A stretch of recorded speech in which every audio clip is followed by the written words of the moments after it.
دیگه به شایان یه دونه میکروفون بس کردیم اون پشت قشنگ. آره سالی که نتونه منو بکشه قوی ترم. چیکار کردی؟ بابات یا بابام؟ دارم این ویدیو رو می‌بینی. هیچ وقت توییت جیتی نتونی بخری یا هیچ وقت عشق زندگی تو نتونی پیدا کنی؟ هیچ وقت عشق زندگیمون نتونم. نه بابا.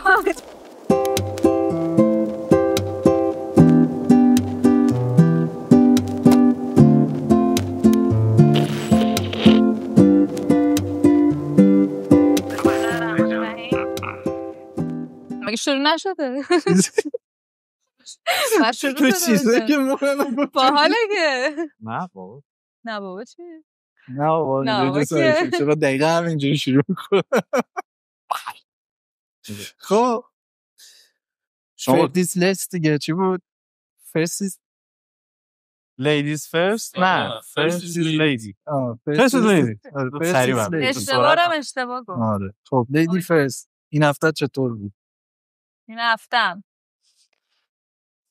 خوش ببین از هفته‌ای که گذشت خیلی چیز زیادی نمیتونم بگم چون که 3 روز اولش تو استراحت بودم به خاطر یه سفر سخت و طاقت فرسایی که داشتیم. بله ما 2 روز رفتیم مسافرت البته به اتفاق همدیگه. بله خستگیمون در بیاد بیشتر خسته شدیم. نه با اینکه خیلی به غیر از شما حالا من نشانه بکنم چرا خسته نشدی.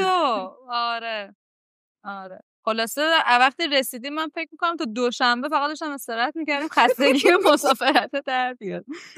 بعدش هم دیگه کارهای عادی دیگه سر کار و پاسخگویی به مشتری و خب شما این هفته چطور بود؟ این هفته نمیخوای بگی چرا بهت خوش گذشته تو کم؟ والا خب کم که ببین خب چند ماه کسری خواب داشتم شما که میدونید مثلا شبا شاید 4 ساعت 3 ساعت میخوابیدم.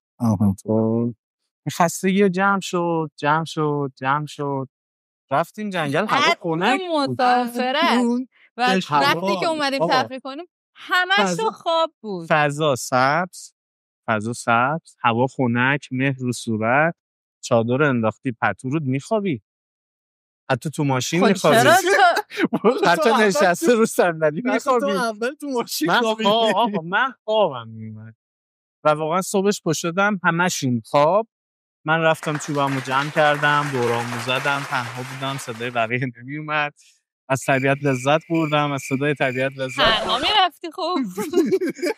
با اون زمانی که شما خواب بودیم ما همه اشغالامونو کردیم ولی تو دوره همیان بودیم بالاخره دوره همی داشتیم دوره آتیش بودیم یادم نمیاد بالاخره اینا اونجا هم خواب بود ولی خواب که چیز خوبیه ولی وقتی از مسافرت اومدم به جرئت میتونم بگم اندازه 1 ماه کار کردم یعنی تمام کارهایی که شاید به کندی پیش میرفت یه مو سرعت پیدا کرد. بله چون تو اونجا استراحت کنیم میریم سفر استراحت کنیم دیگه نمیریم سفر استراحت کنیم آیا بعد سفر تفریح کنیم. نه من استراحت میکنم خونه‌تون استراحت اون فضای سبز برام استراحت آقا نمیخوام متوجه شن من اینم همینیم که هستم. نکست. خب پس که اینطور منم که اونجا بودم من فقط تنها کسی بودم فکرم اونجا فقط تشریف آورده بودم تقریبا. آره دیگه یه اولش ولی با خودش آورده حتو نیاورده هیچ چیزو زنده آورده بودم اوله دست لباسو وسط جنگل خورده خودش هم برای یه روز قرار بود ما یعنی دعا میکردیم که پلن عوض شه. آره بریم ویلا ولی خب رفتیم جنگل. خودش کمپه ببین خب خیلی چیزاش حال میداد مثلا اینکه لاستیکا از در اومد از مثلا رینگ بعد گیر کردن تو ماشین دیفرانسیل که پوت شد قشنگ اگزوز یکی افتاد. آره اگزوز تا نصفه تو گل بوده که ماشینا داشت اگزوز جمع 60 بار ماشینا رو تو گل در آورد. قشنگ بود. ببین من یه چیزی بگم تمام این چالشه شاید به خاطر اینکه توی جمعی بودیم و خیلی جالب بود. جمع هم خوبیش این بود که به تمام این سختی‌ها داشت می‌خندید. یعنی یارو گیر میکرد تو ماشین میومد رو گیر کردم بعد کل این که نه ماشین تو به درد نمیخوره من باید بکشمش بیرون. آره همه اینا جالبه اینکه فیلم میگرفتن از هم دیگه آره بابا من دارم تو رو میکشم بیرون فلان ماشین اینا همه جذاب بود. شاید ما تا حالا چون همچین کمپی نرفته بودیم برامون خیلی خیلی سخت در بود پوشش مناسب، نمیدونم داشتن لوازم مورد نیاز، خیلی چیز دفعه نه اول. بیشترین چیزی که خستمون کرد مسیر و راهش بود. آره. دیگه اینکه خب بعد موقع راه افتادیم، آره. بعد موقع برگشتیم، خلاصا خوش گذشت، خیلی خوش گذشت. سخت شد. آره. سخت گذشت ولی خوش گذشت. ماشین داشت رد میشد در رو تو میدیدی. آره یه جا ماشین داشت رد میشد، بعد مثلا این ور اونا همه نرمال اینا، من این ور داشتم دره رو میدیدم، یعنی نوک درخته قشنگ تو دهنم هم بود. اگه میافتادی میرفتم تو درخت. بعد موقع را افتادیم شب بود، مه بود، بارون میومد، زمین گلی و هر لحظه امکان سقوطمون بود. همه صحنه هم داشت. آره بعد ماشین نیست رو دیدیم من خیلی حال میداد. ولی خب جالب این بود که از هیچ کدوم فیلم برداری نکردیم. آره من که هیچ وقت فیلم برداری نمی‌کنم. آره من گله زامبی بهمون حمله کردن. کلیبه وسط تاریکی جنگل وایساده بودیم منتظر یه ماشین دیگه از بچه‌ها برسن. ما دیدیم یه آقای اومد بیرون. بعد چی گفت؟ یه چیزی گفت کمک نمیخواین؟ چی شده؟ کجا میخواید؟ هم چیزی گفت. این که اومد بیرون دونه دونه پشت سرش یه جمعیت 15 نفره اومدن بیرون. اولاخ نوک جنگل نمیدونم این همه آدم. بعد حالا ما دندقب گرفتیم، یعنی موقع تک ماشین بودیم، قسمت ترسش اینه که تک ماشین بودیم، دندقب گرفتیم که اون نفر بعدی اضافه بشه بهمون که بریم آقا بریم جلو یا دندقب بریم یه جا دیگه پیدا کنیم.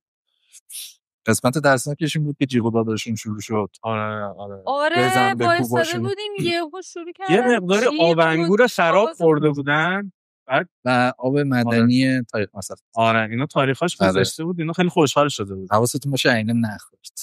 بعدی آره پس که این آقا یه سوالی برام مطرح میشه که آقا مثلا ما الان اونجا این همه آدم بودیم، خب به یه سری‌ها خوش گذشته، به یه سری‌ها خوش نگذشت، به یه سری‌ها سخت گذشت، به یه سری‌ها بازم خوش نگذشت. آره به یه سری انگار اصلا نگذشت. چرا این اتفاق افتاد به نظرت؟ حالا یه بحث یا انداختیم این وسط بود. به نظر من یکی از دلایل اصلیش عدم برنامه‌ریزیه. میدونین یعنی شما وقتی که همزمان میگی وقتی که میخوای که حالا چه برنامه‌ریزی برای سفر باشه. ببخشید اتفاق افتاده. خب هیچی حالا صدا نمیومد. نه میومده یه مقدار صدا کولرمون هم شاید میومد. چرا؟ دینویزرش فعال ولش بفهمید عیبی نداره مهم پرید دیگه. بابا الان صدا جذاب نبود. الان صدا جذاب. نه مثلا وقتی که یه برنامه‌ریزی قرار بشه، حالا برای سفر میخواد باشه، واسه یه پروژه است، واسه یه کار و قراره که آدم‌های مختلفی توش دخیل باشن، مسلماً وقتی که شما قبلش همگی با هم صحبت کرده باشید، هر کی یه مسئولیتی رو گرفته باشه و با هماهنگی و برنامه‌ریزی و یه برنامه‌ریزی قبلی بری جلو، خب قطعاً همیشه خیلی بهتر میشه. درسته حالا تو این سفر خوش گذشت ولی خب کاملا عدم هماهنگی و برنامه‌ریزی توش دیداد میگه. سر همین است که واقعا به یه سریا خیلی بد گذشت، یعنی بد نگذشت، سخت گذشت. مثلا خب این که مثلا هممون با هم راه نیافتیم، ولی مثلا اگر اینو هماهنگ کرده بودیم، همه تو یه ساعت مشخص از یه لوکیشن مشخص همه با هم راه میافتادیم، هم به مشکل نمیخوردیم، به ترافیک نمیخوردیم و به نظر من که همون کار گروهیه و اون برنامه‌ریزی و این داستانا خب نبود. یعنی به خاطر همین بود نصف بیشترش. که مثلا خیلی شاید از خریدامون ناقص بود. یه سری خریدایی کرده بودیم که مثلا خب شاید اصلا به خورده نشد یا استفاده نشد تا آخر سفر. یه چیزی تو خریدای علی بود خیلی برام جالب بود. من هنوز دارم فکر می‌کنم که چرا اونو خرید. الان یادم نمیاد. خب شما یه چیزی گفته خودش هم نمیدونید چی گفته. ببین من 2 تا مورد داره. اولا وقتی یه جمع تو که نصفش خواب آره تو خواب اینا رو دیگه. ببین وقتی یه تعدادی آدم در هر صورت برای هر مسافرتی یا هر حتی کار دور هم جمع میشن، خب اولین چیزی که پیش میاد اینه که هر کدوم از این آدما با یه شرایط خاصی رشد کرده، زندگی کرده، تعلیم دیده از جامعه و سلیقه خاص خودشو داره. از اون طرفم خب بالاخره هر کسی با یه چیزی حال میکنه، راحت عشق میکنه و شاید بقیه با اون خیلی راحت نباشه و زمانی که این اتفاق میفته باعث میشه که آدما فکر کنن بهشون حتی خوش هم نگذشت. ولی وقتی بزرگ و بزرگتر میشی، وقتی میبینی آدما چقدر سلیقه متفاوتی دارن، از یه جایی به بعد یاد میگیری که آقا من لزومی نکرده همه مطابق با میل من رفتار کنم. تو جهنمم برام با هم برای بچه‌های جهنم عشق میکنم، خوش میگذرونم، سعی میکنم از لحظه استفاده کنم، بیشتر نگاه میکنم به چیزایی که حالمو خوب میکنه. حالا آره اوکی واقعا برنامه‌ریزی نبود، واقعا نبود، ولی خب چه میدونم با اون جمعه که بگو بخم بودن، کرکر خنده بودن، آتیشه که روشن شد، غذای خوشمزه‌ای که خوردیم، اون نیمرویی املتی که شما زحمت کشیدی، سوسیس صبح بندری آقا آخه من با هم خوردم قاطی کردم شد سوسیس صبح واقعا ترکیب آره و واقعا من از اینا دارم لذت میبرم. حالا این وسط خب مثلا چه میدونم یه سری تجهیزات شاید کم باشه، یه سری کثیفی‌ها هست، بی‌نظمه، مثلا شاید مثلا یه جای انقدر بی‌نظم باشه نتونیم حتی عکس بگیریم، حد هم ریخته مثلا چی تو همه. ولی در هر صورت من به یه نتیجه رسیدم، اونم اینه که تو بدترین شرایط خوش بگذرونیم. آره از لحظات استفاده بکنیم، خوش بگذرونیم دیگه. و مهمترینش کسایی هستن که باهاشون سفر می‌کنی، هم سفرها. آره یعنی آدمای خوش سفری باشن. ببین خب خیلی دلایل زیادی بود اونجا که میتونست مثلا هر کسی قور بزنه، بعد سفربازی در بیاره، بد فاز باشه. نه حالا یه آقای ایکس اونجا داشتیم خیلی بد فاز بود. حالا ولی فاز در این بد فازیش خوب بود، باحال بود. آره میگفت میخندون. وایس اصلا بذار بگیم که امروز چه برنامه‌ای داریم. ما که صحبتامونو کردیم، در صورت اول پادکست همیشه صحبتای زیبا، خاطره بازی، همیشه نوشه جان من دارم حرف میزنم تو داری آف می‌کنی. پشن داشت تو آقا. شایان قسمت پیش که میکروفون بهش وصل نبود خیلی صحبت می‌کردن. در چی بگم سفر شما رفت. یعنی تو نمیتونستی تو الان نکته‌ای بکشی بیرون؟ در مورد بدفاز بازی. آره. دیگه به شایان یه دونه میکروفون وصل کردیم اون پشت قشنگ. آره. بچه پشت صحنه ان شاءالله جلو صحنه میاد. ان شاءالله. آره. یه آرمیتون این بره دوربین داره اونم. آره. خب آقا. صحبتامونو کردیم. بله. امروز خواستم یه مقدار جو کلامی نشته باشیم، یه ذره مهارتی حرکتی داشته باشیم. یه بازی آوردم واسهتون، حالا در انتهای برنامه میبینی. ولی شیشی اوورد. اجازه بده. ولی هم مجازات داره هم جایزه. قبل از اینکه بخوایم بریم سراغ پلن جنابالی، شما تو برنامه قبلی از سجادت من علی آقا با سوال چالشی در اومد. قدم دیگه چالشی نبود که مثلا دیگه چه میدونم ازت پرسیدم سوسور آبی یا شهر بازی. سوالی که نتونه منو بکشه قوی ترم. آقای من نمیدونم بیوتی بلندر چیکار کردی؟ یه سری سوال من آماده کردم واسه یه سری سوالم علی. آها میگم چرا دفترچه گذاشتی؟ 2 دقیقه دیدم. رفتی آمدی دارد و میخوام اول شما شروع کنید. میبینی دقیقا من 2 دقیقه قسمت اول اومدم منم کردم، الان اینا دارن تلافی میکنن. بله دیگه بالاخره بدم بابری میخوام فرشیجی بذار زیر سره. کی اول شروع کنه؟ میخوام اول شروع کنم. نه شما. من سوالا میذاره صبح رو فکر میکنم هم اول باشه بهتره تا این آروم یه ذره شهرمه‌ای سوالا. ببین یه جوری پرسید که بتونم بینش انتخاب کنم دیگه. اصلا برای من کلا یاه. نه خب اون که باید باشه. اون که باید باشه. میگم یه جوری هست که واقعا بشه انتخاب کرد یا نه. ببین الان مجازات ندارم که اگه نخواستم جواب بدم یه چیزی بخوره. آره مرغ یا توفو؟ چی؟ مرغ یا توفو؟ خب 100% مرغ. آلو یا کیوی؟ خب کیوی حساسیت دارم آلو. خب نومد تنها وسط این محمد امین میگه تنها وسط دریا یا جنگ؟ خفگی بدم میاد. بابا جنگ اصلا انتظارم خفگی بدم میاد. باشه تحویل بگیری این سوال شاید راستیتش من خفگی خیلی پاشم. نه خفگی خیلی درد خفگی درد داره. وسط جنگ خفگی خود اینجوری خفگی دوست داشته باشی یا دوست داشته باشی؟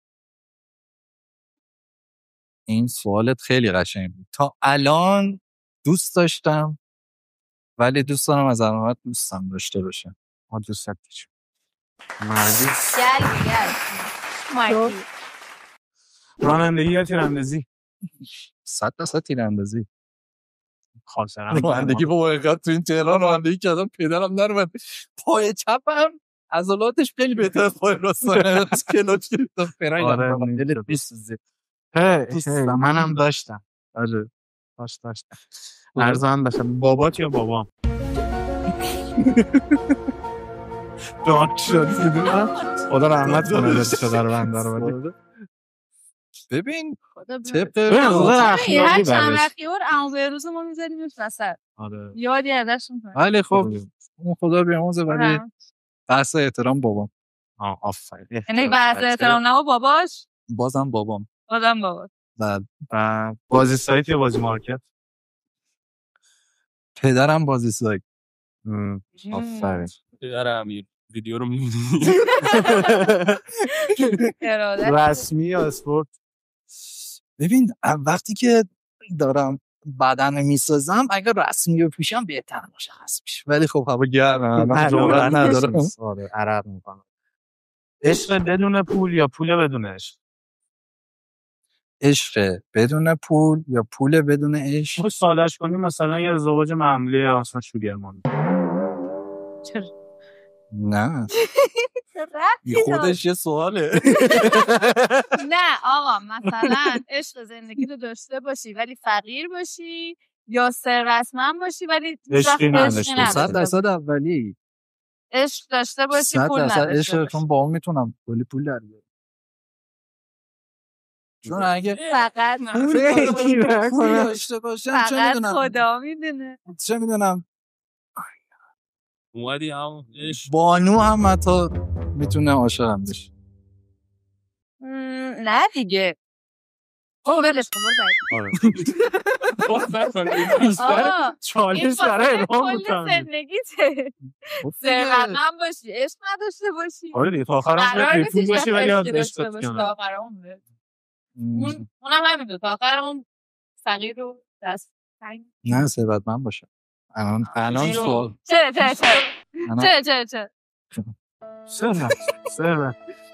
آره با پول عشق هم میشه ساخت. نه دیگه چون گفتی نداشته باشه. آره نمیتونم بسازم. خب اذیت میشه الله ماشاءالله سگ میگیرم. پریمیر یا فتوشاپ؟ فتوشاپ جفتش خیلی جداه. اون یعنی حالا با کدوم بیشتر ارتباط بیشتری داری؟ بعد اینجوری میگفتیم مثلا پریمیر یا افتر افکت ولی جواب بده. حالا نه کدومو بیشتر دوست داری؟ یعنی بیشتر دوست داری با کدوم کار کنی؟ من آخه خیلی وقت از فتوشاپ دوری هم آره ولی خب خیلی جذاب‌تر. ببین مثلا فتوشاپ یه فریم عکس آماده می‌کنی جذاب ولی پریمیر فریم ها یعنی هر تو پریمیر هر یه ثانیه 30 تا عکسه. این 30 تا عکس جذاب در هر ثانیه شما میتونید جذاب آماده کنید. الان شما چندین هزار فریم رد کردی. تو سوال داشتی؟ I'm done. 100% سوال الهام بدتره. آره من که میگم آدم بیازاریه. ببین هر رفتی یه برگشتی داره. خب الان برگشت پس بده فرناندو. اگه بودم چی؟ یه هفته بدون گوشی یا یه هفته بدون همون؟ بدون گوشی. طرف ما نه یا اصلا طرف من نه یا تو یه هفته. نه بدون گوشی. آره دیدم میگه بدون گوشی. آها یعنی همومو ترجیح داد. همومش بیشتر. لو رفتن چتاپ یا لو رفتن سرچ؟ جفتش فاجعه است ولی خب چتام شداد لو. آره تنهایی نسوزم. مثلا چته منو شایان اگه لو بره شایان هم میسوزه. من چیکار داریم آقا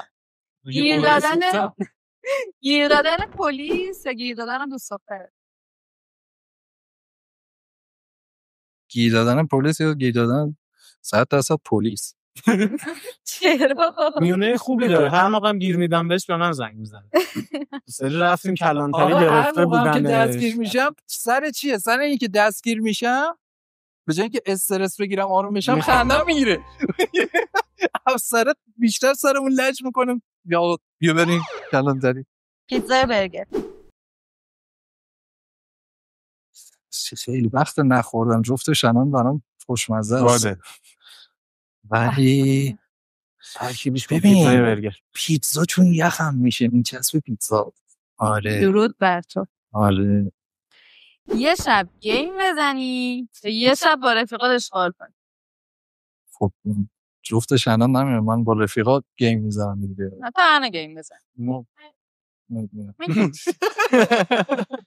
تنهایی رفیقات رفتن اشغال تو نشستین خیلی. بعد اشغالم چی توشه؟ حالا دیگه هرچی ببین اگه قراره تنها گیم بزنم خب میگم اشغال. اگه نه واقعا گیم فقط گیم بزنم مهم نباشه با کی یا چی چجوری میگم گیم. ولی اگه الان گفته گیم تنها من میگم اشغال. چون من گیم راحت ما رو به گیم نیست. نتونی بری باشگاه یا نتونی گیم بزنی. هی داره بدترش میکنه. ببین گیم هم که الان نمیزنم ولی باشگاه دارم هر روز میرم. نتونم گیم آره اینجوری باید بگم. گفتی؟ چی من الان دیگه چی گفت؟ نه کی گیم زدم؟ آره الان همش داره میگه باشگاه. آره لپتاپ بساطش. الان میکروفون الان چی؟ بابا داری چیکار میکنی؟ آقای محترم الان چی شد؟ باشگاه نری یا گیم نزنی؟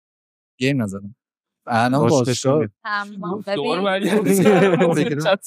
بگیرم چی گفت خب یه بار دیگه میپرسم نتونی بری آن فیگور هم عوض کنم بعدش. خب CS یا کال آف دیوتی؟ CS کال آف دیوتی در هشت. این الان جایزه بود یا چی بود؟ فوش بود الان کتک. نه هدیه بود. من تا اینجا هستم نمیذارم گزنی برسونی. آقا چند دونه آفره. یه ذره چالشی تر کن. اندازه موچ دست دارم سوال میپرسم.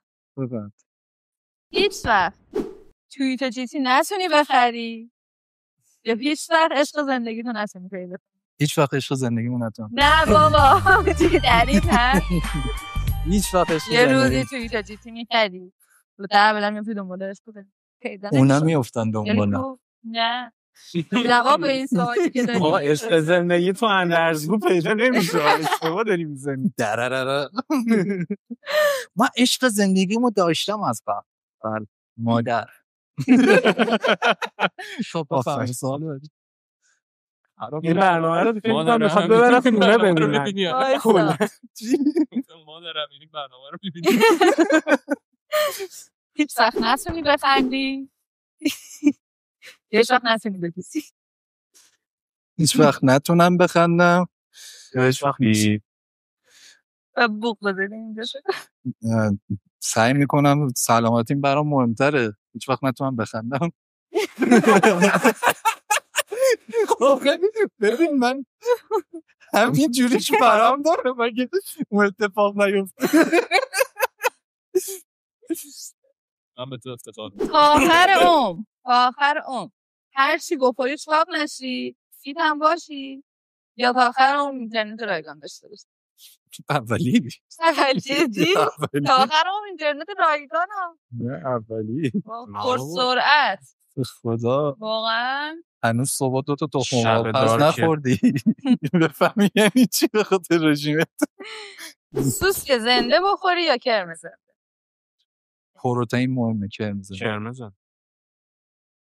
آره من امیر هر روز میریم ما میاد آسته کرم میخوریم ایسلندی با ما سوس امیر جوابه تموم شد. بله در خدمت شما هست.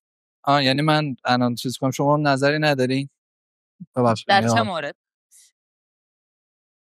بچه شما تا حالتون پشه نداشتین، من تا حالم پشه داشتم نمیتونم بخورم. به خاطر اینه که تک‌فوری کردی. آقا یه سوال از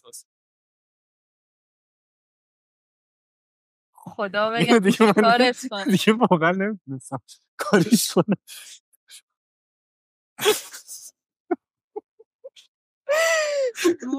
از آن گفت سایلنت بود بگم اینو میذارم. یعنی قسمت الان این رکورد دیگه میتونم باهاش صحبت کنم دیگه. آره مرسی. توجه. نه قسمت پیش فقط میگم گوشی ها سایلنت گذاشتی اینجا بس سایلنت نبود. نه ویبره داشت. بله دو دفعه اون ساعت گوشیشو دارم میگم انداخته اون پای. بعد جالبه نوتیف که اومد اینجوری شد بعد یه ذره دور این دوره داری بعد گوشیشو بذاری تو اتاق. آره بعد خاموشش کنی یو به خدا واسه میشه. خب خیلی زود نیست بریم سراغ بازی به نظرم. یه موضوع دیگه ول بده واسه. داشتم میپرسیدم شما تو سوالت پرسیدی نه بلش بذار اینو بگم مرغ یا تخم مرغ چرا اومد تو ذهنت؟ همطوری نه ببین همینطوری این دو تا غذاییه که بدنسازا خیلی مصرف میکنن و حجم پروتئیناشون هم فکر میکنم یکی بیشتر یکی کمتر. خواستم ببینم اطلاعات عمومی داری؟ آفرین. بعد شما چه فکری کردی گفتی نمیدونم توییتا جی تی داشته باشی عشق نداشته باشی یا چی بود سوالت؟ یادم رفت. سوال اونو با من نتونی بخری یا عشق زندگی تو پیدا نکنی. تو که منو میشناسی چرا همچین؟ نه آخه اون گزینه دوم برای میدونم خیلی مهمه. عشق زندگی. عشق ابدی. ببین انداختی بغل بزرگوار. نه دیگه مادی ببین من اجازه بده. شما بعد در لحظه میگه شما یعنی قشنگ دوستم که انداز خوب بفهم. شما در لحظه باید منطقی فکر کنید. تا حالا برای پیش اومده دیگه یه چیزی رو به دست آوردی بعد از مدت‌ها تلاش یا حالا هر چیزی رو خیلی دوست داشتی. ببین تا زمانی که به دستش بیاری اون آتش رو داری، اون هیجان رو براش داری، همه چی رو شاید به خاطر اون بذاری کنار. ولی وقتی به دستش میاری ذوقش رو شاید مثلا 2 سال اگه بهتره کنه 2 سال 1 سال 5 ماه اصلا یه دیدی جی تی گرفتی یه هفته بعد برای داد میشه مثال. خب بعدش چی؟ میگه آقا من اصلا حاضرم جی تی رو نداشته باشم ولی عشق داشته باشم. ممکنه پیش بیاد اما تو لحظه بعد به این چیزا فکر می‌کنی. بعد یه چیزی تو حرفاش گفت امیر اون سر سوال من عشق بی پول ها. من بعد خیلی جالبه واقعا هم همینا خیلی کج بودم. خب نه عزیزم کجت هم قشنگه. ارزم به خدمتت که میگه که گفتش که خب من اگر مثلا واقعا عشق واقعیمو داشته باشم باش پولم به دست میاد. حالا منم شوخی میکنم ولی واقعیت بله. تو دنیای پول داشته باشی نمیتونی واقعا یه همپا یه رفیق برای زندگیت پیدا کنی. ولی وقتی رفیق باشه میتونی تمام مراحل زندگیتو طی کنی و هی ترقی کنی پیشرفت کنی که دم دست خودمونم یه زوج این مدلی داریم دیگه. بله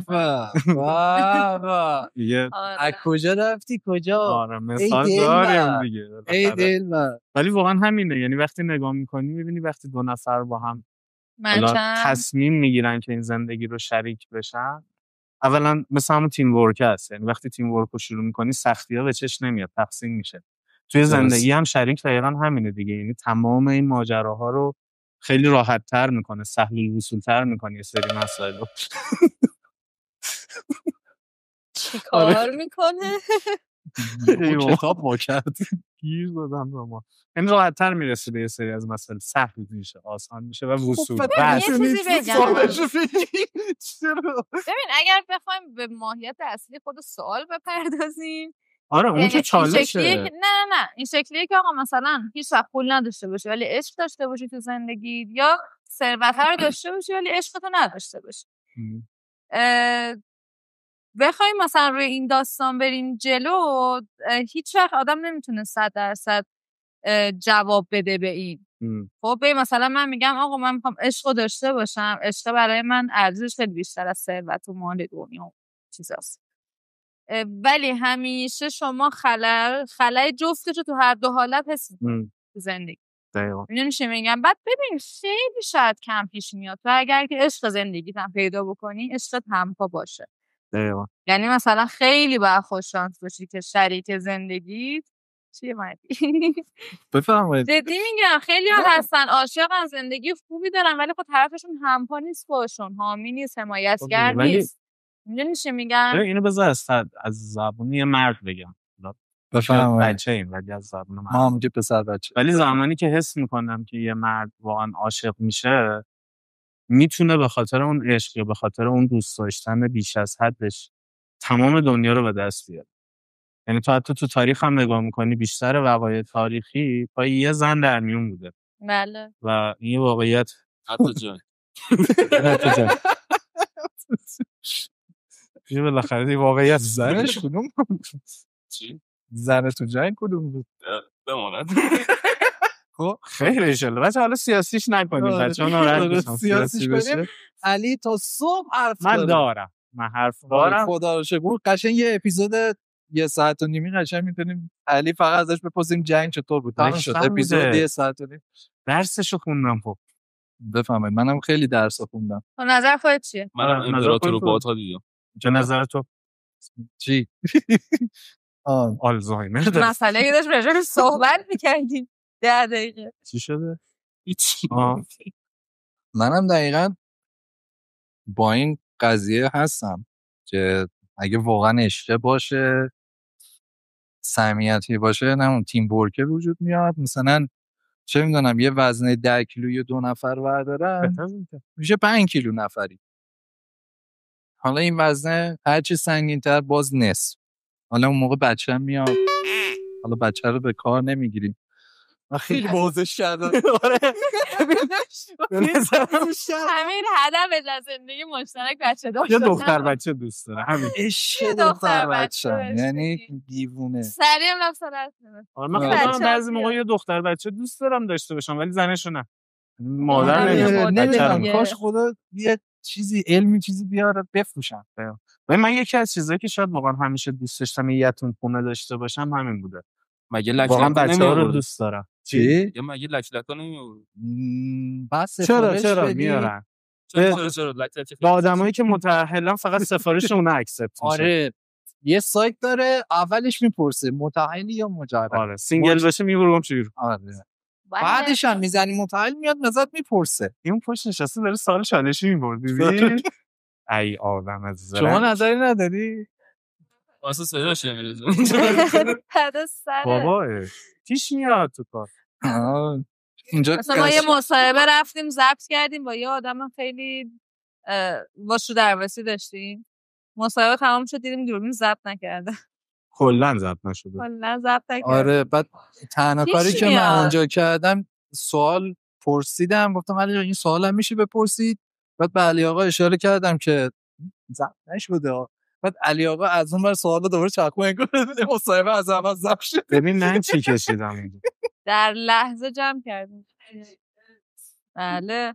آخ این گفتی ضبط نشدم. من یه خاطره جذاب دارم، امیدوارم که بخشیده بشم و اوکی باشه. ما یه آقای خیلی مهمی اومد تو همون شربه دوستان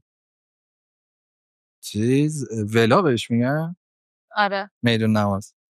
اونجا خان محمدی اسمشم آوردم خدا بیاموزتش. این به ما گفت بیاید اونجا تصویر برداری و اینا. یه مراسم مهم یارو کله گنده هم آورده بودن. بعد غرفه این میرفت بازدید میکرد. ما رفتیم اونجا تصویر برداری عکس برداری. ما گرفتیم اومدیم بریزیم رو سیستم، دیدیم که خب رمریدر گم شد. گفتیم بذار بریم توی خدمات کامپیوتری بگیم آقا این رمریدر این فلش اینا رو از این رمه برس تو این فلشه به ما بده دیگه.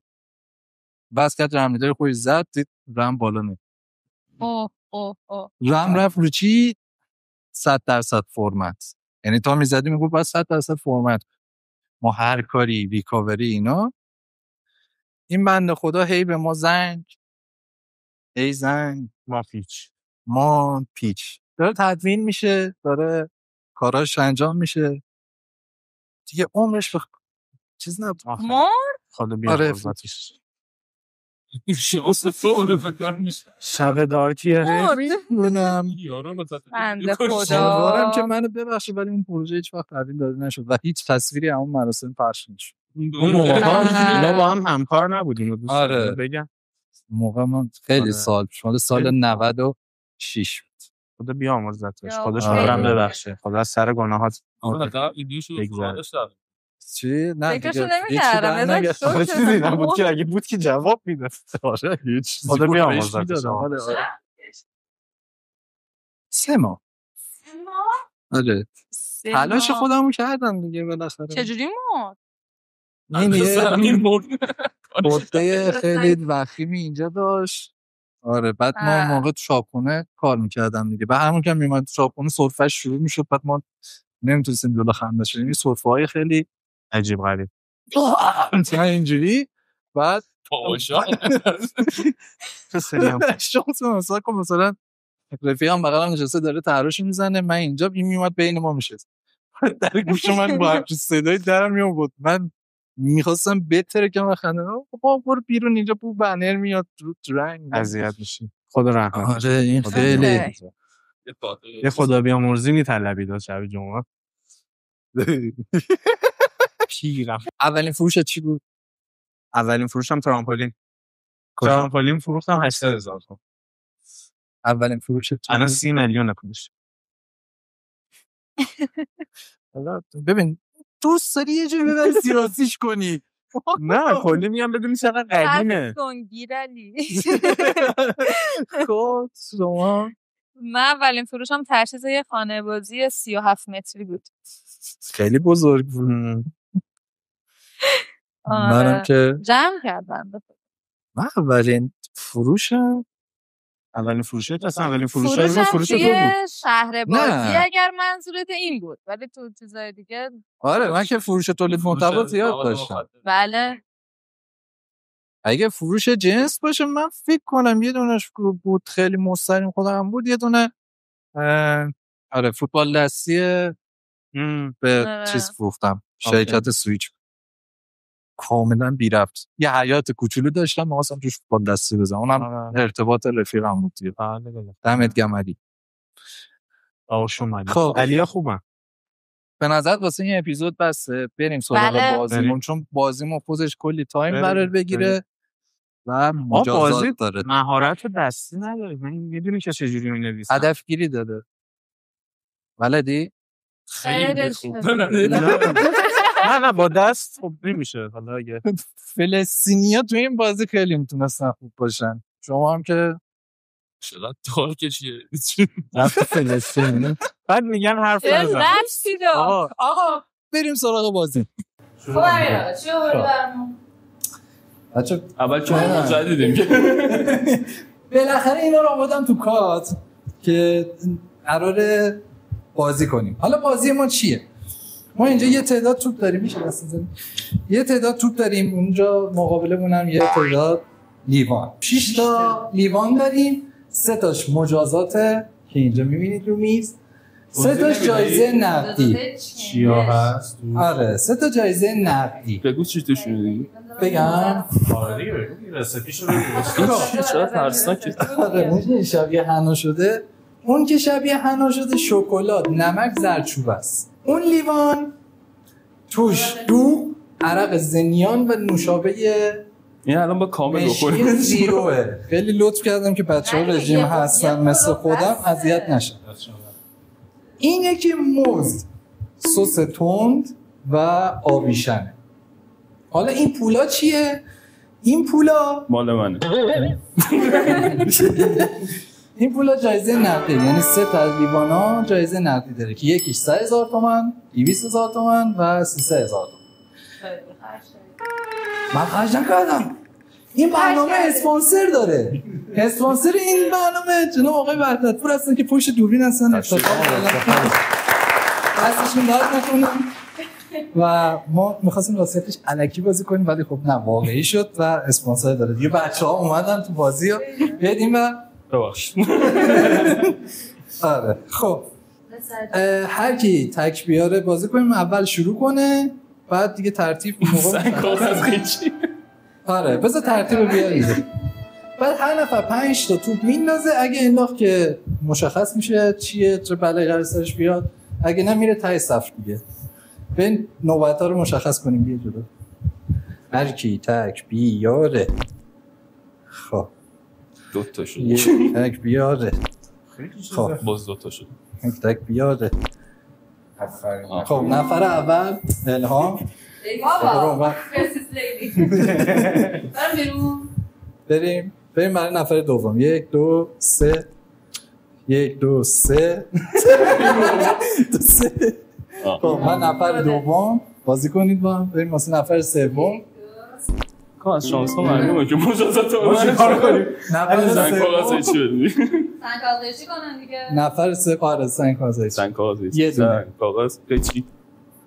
خب نفر آخر چیز میشه بهتر. بابا من نمی‌خواستم اول بازی کنم. بزن نه اون دوغه هر کی بخوره با من طرفه. من اون تارگت کردم. آجی همینجور داره تنشی میکنه. خیلی خدا ترسناک میشه. چیز بزن. یه هم بزن. یه قاشق بعد بیاریم بزنیم. خب بنداز 5 تا تو. 5 تا. آره. به خدا اگه جایزه خب این عدد جالب شد. یعنی چی میتونه باشه موقع شب؟ مواد مخدر. سس تو. گوش جونه. با همونی که از همون داشتم آماده میکردم داشت اذیت میشه. دوربین ببینن چه وایسا. راحتیه. بذار مجازاتش هم بیاریم. بذار اینم نشون بده نه یا دروغ گفته. 3 تا دیگه توپ داشتم. خب نوش جان. نون بیارم برات یا نه؟ بذار یه چنگال بیارم. با این قاشقه بخور. خوبه ولی توش موز داره موقعیه. تو که تون دوست داری دیگه. یه دونه شده دیگه. آره. به خدا از فردا می‌بینیم موز رو گذاشته سس زده آبشه. آره. میشه جان.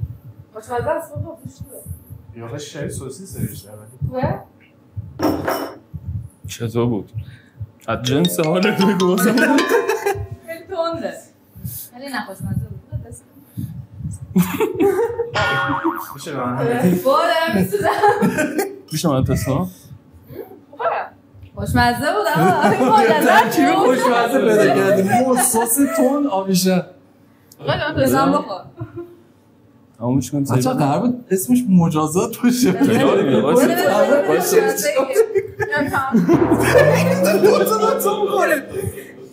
نه من فکر بعدشو میکنم. ببین همه خوردی. چیز باشه شما اشتباه کردی. احساس میکنم مثلا ترشی و موز داری میخوری.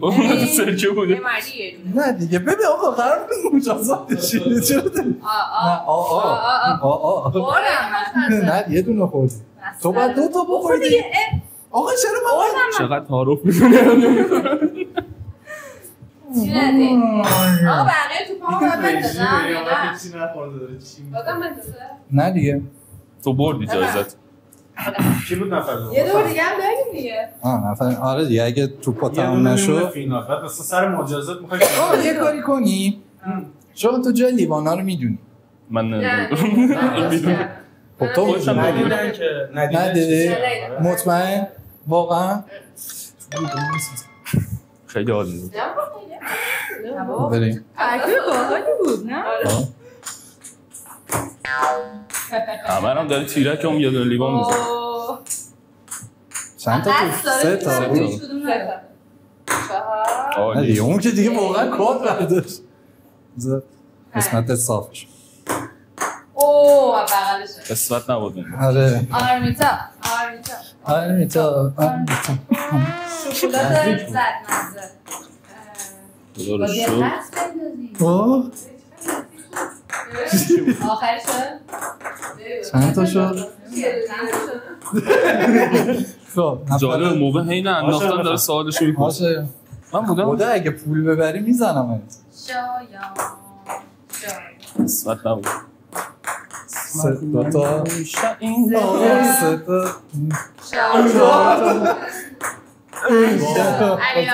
علی آقا یه دونه تو جیبش یکی دوتا تیرک همه رو زدی 4 تا بعد به میز بخور 100%. مال من داشت میرفت یا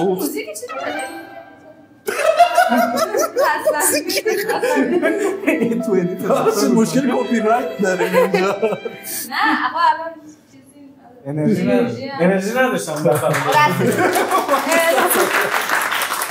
انشالله قاشق برندش بریم انشالله قاشق یکی دوتا پولم توش هست میتونی بندازی 3 تا پولی که گفتی تمام شد خیلی تاثیرگذار خب نزن تعادلم به هم میریزه پول انتخاب نمیکنم پولم میپره یکی قاشق قهوه‌ای رو کی میخواد بکنه من فقط میگم بابا چرا کات هم داره بابا یکی بیا خاطر چرا پوش دو تا ضربه واقعا گفتم معدم مشکل چی تو خیلی ترسناکشه از این جلوتر 3 تا 4 تا بود 5 یه ذره عقب الان من تدارکات پشت بفهمید شاید از جلوتر چجوری سری قبلی با علی آقا رسید 5 تا توپ توش بود کم میشه جلو بزن اوه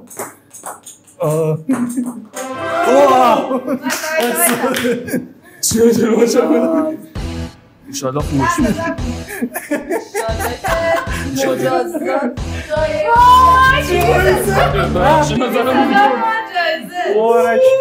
من میرم زن میگیرم دیگه مبارک به شما خیلی من گفتی من میام همش مجازات رو چیز میکنم خوردم دیگه خوردم که این رسید مبارکت باشه من الان داغ کردم فلفله من نمیزن جیبم جمع کنیم چی برنده است؟ ایشالله 300 و 100 هم واسه منه خب بفهم ماشین چی میخوادی باش؟ بفهم من چه سریع من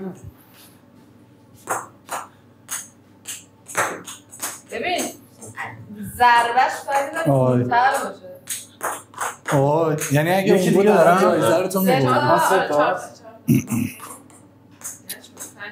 خب بفرمایید قسمت نه یه دونه دیگه بچه ها پشت سرنه ما اومدیم بیا اون 300,000 تومان بود به خدا خودش بریم به خدا خیلی نامده من هیچ وای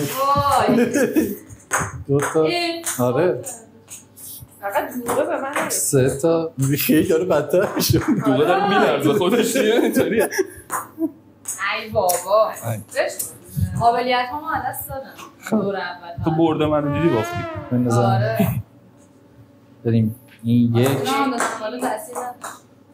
دیدی؟ رفت قشنگ تو حوزه نه رفتی به کولر نداره واقعا نه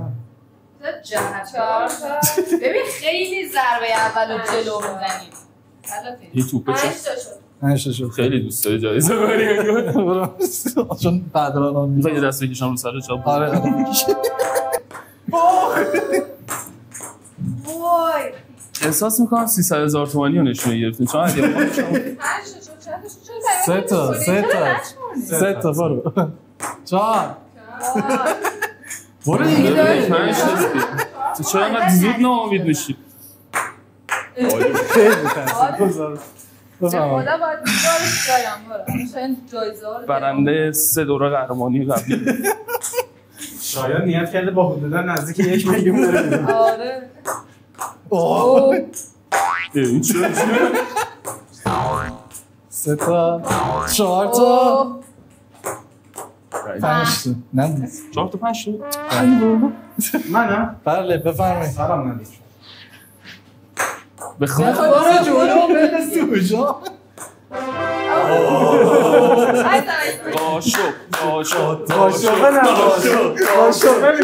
اجازه بده. چیه؟ قاشق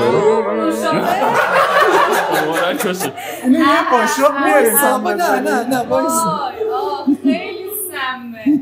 همینجوری سمتر شد. بگو. خیلی میله داشتیم. 3 قسمت شده. عالیه. یه قاشق بریم. برنده نزدیک دوربین. چرا همش بزن دیگه؟ آره نه هم بزن. با اون قاشق هم بزن. گازم داره حتی نوش جونه. چه بسمه. سلامتی. بفرمایید. سلامتی. نوش جون نوش جون. بس یه ذره.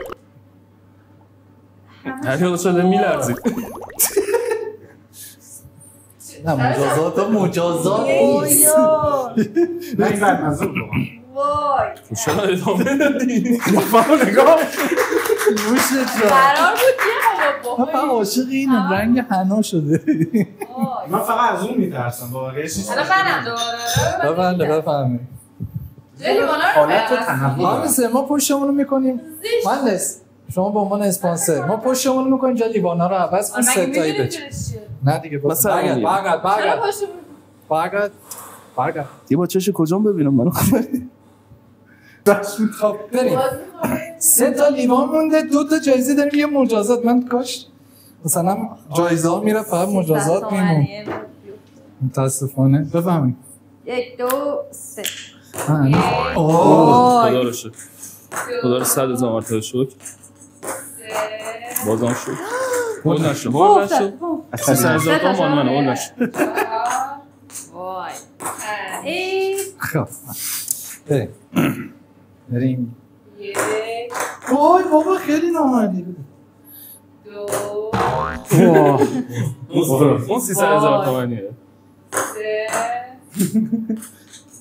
تلاش کن بابا دارم تلاش میکنم خنده پودری و مهندس فقط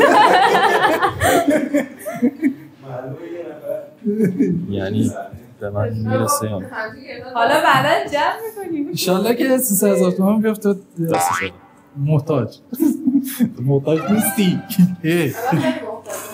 انشالله بفهم دقت کن 1 این 2 نزدیکش هم ببینیم آها آخه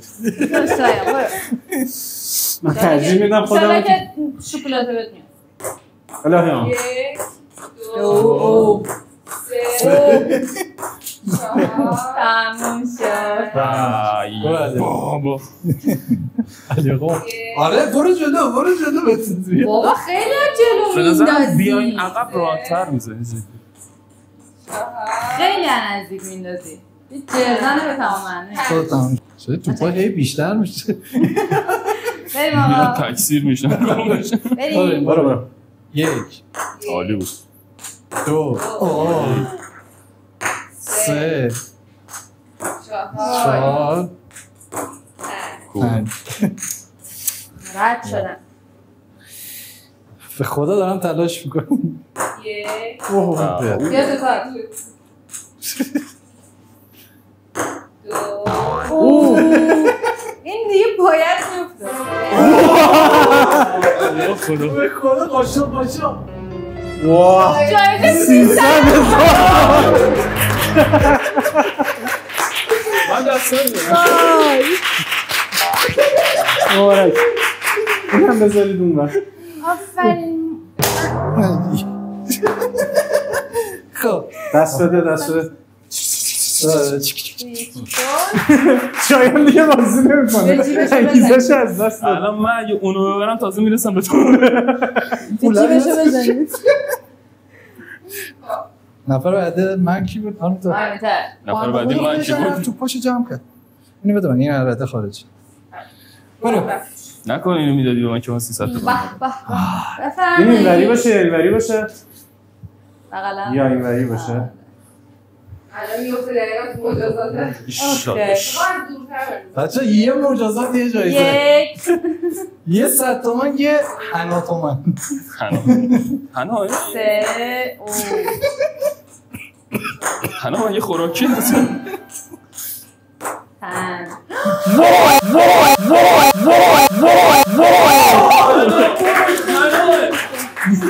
به خدا مجازات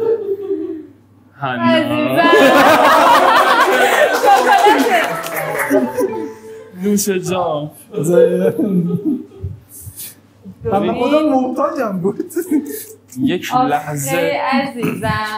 لحظه از قاشقه نباید بمونم کامل. همه رو برید رنگ حنا گرفته دیگه. در قرمز میشه. نوش جان. عالیه. ببین اولش خوشمزه است. آره. چه اینطور؟ من قاشق کوچیکی داشتم باش هم میزدم خودم یه تست کردم.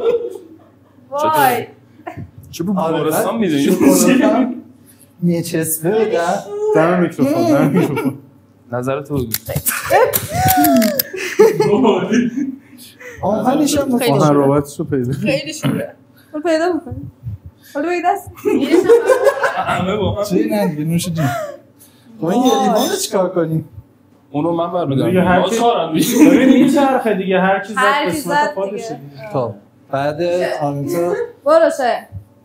شایانه؟ آره دیگه 3000 تومنه. 1 سخته. 2 زیگزاگی میره.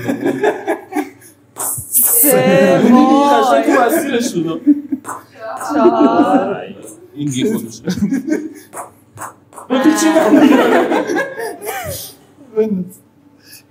یک 2 تلاش کن 3 4 دستش داد وسط میز جلو بسه نمیره چی بسه بفهمه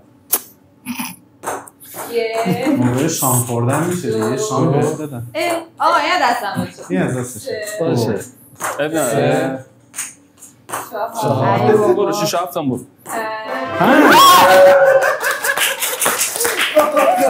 از راه دل نبرک پیش دزدید سرقت کرد چی شده؟ یاد بده چی شده؟ پوله رو واد برنده شدم پوله رو واد بود یه پول مجازات منو بده بده اینم جایزه آخر بله سفره 100 مبارک متشکرم آقا من یه سوالی دارم چه سوپر تو 300 تومن داری به من قرض بدی؟ آها تو 200 بودی 200 تو به من قرض بده 300 تو 100 تو که چی؟ دارین یا نه؟ میخوام اینم پول دارین نه تمام شد وایس سر تمام شد دیگه چی وایس سرجه خدافظی نکنیم باشون نه دیگه خدافظ ناراحت شده مجازات بچه این امیدوارم مسابقه که آرمیتا بوده چی؟ عنافو بچه امیدوارم که این ویدیو خوشتون اومده لطفاً لایک کامنت سابسکرایب انجام بدید نمیدونم چه علی آقا تو حالت تهاجمی انجام بدید ان سری بعد کامنت ها رو میخونیم کامنت رو سابسکرایب میکنید هنوز نمیدونیم آخرش چجوری رو بندیم اینو سعی خودمون رو میکنیم امیدوارم که خوش اومد این بازی رو حتما تو خونه انجام بدید با خانواده خیلی حال میده بی خدا اگه میرفت به 300 تومن هم میدادم نه دیگه من نزدیک بود میبینیم اتون خدا